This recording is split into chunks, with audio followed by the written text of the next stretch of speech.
Thank you, Madam Chair.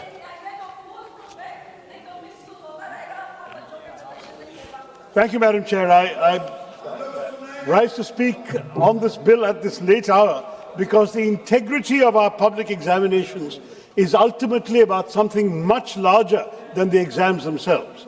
It is about whether a young Indian can still believe that hard work will be rewarded fairly. I won't indulge in the infantile whataboutery we've already heard today about which party has presided over more leaks. We are here because the system is broken and we must fix it. Every year, millions of Indians sit for examinations like NEET, UGC, NET, JEE. They don't just carry an admit card into the exam hall, they carry years of hard work, sleepless nights, the hopes of entire families.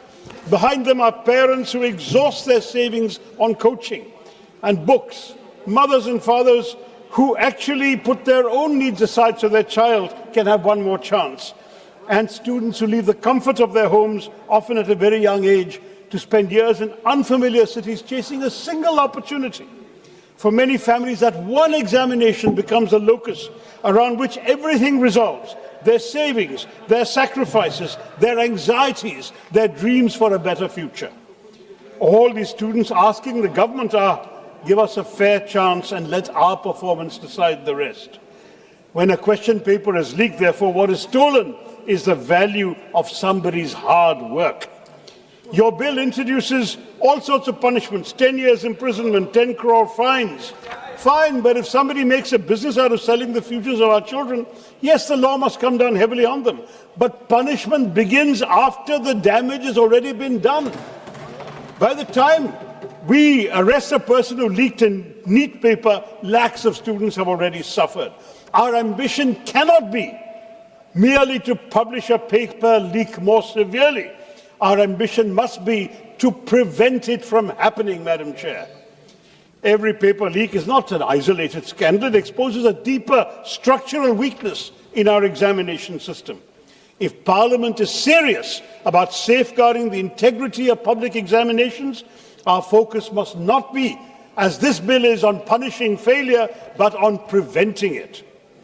The bill talks about investigations completed within 2 months, trials within 3 months. It provides for special fast-track courts. But has our judicial system got the capacity? In 2025, Madam Chair, fast-track special courts registered 1.44 lakh new cases, but it only disposed of 66,500. Pendency in the existing fast-track courts is 2.46 lakh cases. Fast-tracking is not going to be achieved by passing a bill alone. It requires adequate judges, prosecutors, timely investigations, efficient case management, and a situation where the CBI counsel actually shows up in court, unlike today. Until these gaps are addressed, justice will continue to be delayed. You can pass a law, but justice cannot be legislated into existence. If the government really says this bill is going to get cases done in 3 months, can it tell the House how will it be achieved? Will there be more judges, dedicated prosecutors, better forensic capacity? Or is this just a law in paper? Similarly, with this proposed special task force, who will serve on the special task force? What qualifications must its officers possess? What will be their tenure? Under which circumstances will a case be handed to it? These questions matter because both the wrongdoers and the investigators are operating under the administrative framework of the government itself. We can no longer think of paper leaks as somebody just opening a sealed packet and finding the questions. Modern examination fraud begins much earlier, at the stage of question setting, moderation, translation, digitization, printing, distribution. So examination security must be present at all these stages. Every access to a sensitive question paper must leave a digital audit trail with independent vetting, and we require a serious cybersecurity framework. I had a lot more to say, but in the interest of time, I'll cut it short. Technology, in other words, should protect our students, not be a barrier to them. And so this House, Madam Chair, must think beyond this bill towards a comprehensive reform of our examination architecture. India has to move away from the single, high-stakes, high-stress examination model, where the future of millions is decided in a few grueling hours, and one bad traffic jam, one illness, one accident could actually ruin an entire year of a student's life. Why can't we be like the SAT or the GRE, entrance examinations conducted through a continuous computer-based testing system with multiple attempts throughout the year, allowing students to submit their best score for admissions, secure with competitive computer-adaptive question banks. This could reduce stress, accommodate unforeseen emergencies, strengthen examination integrity, and eliminate the single-point failures that make paper leaks inevitable. I have conveyed this suggestion to your high-powered committee of Mr. Nilekani as well. But this brings us, Madam, to the National Testing Agency in the bill. The NTA has conducted hundreds of examinations involving crores of candidates. But of the 14 major examinations conducted by the NTA, 6 have had allegations of paper leaks and other discrepancies, and 15 examinations have been postponed by the NTA in the last 7 years. Now, why is this sorry record there? The NTA has only 39 permanent posts, and 15 of these posts are lying vacant. So just 24 people on permanent posts responsible for examinations that can determine the futures of crores of young Indians? There's something fundamentally wrong about this arrangement.